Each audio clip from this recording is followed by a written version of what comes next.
Hi to all.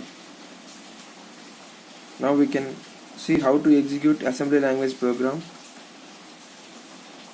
of 2's complement number and 8085 microprocessor kit.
So I have given the input value 1 1 and the 2's complement value is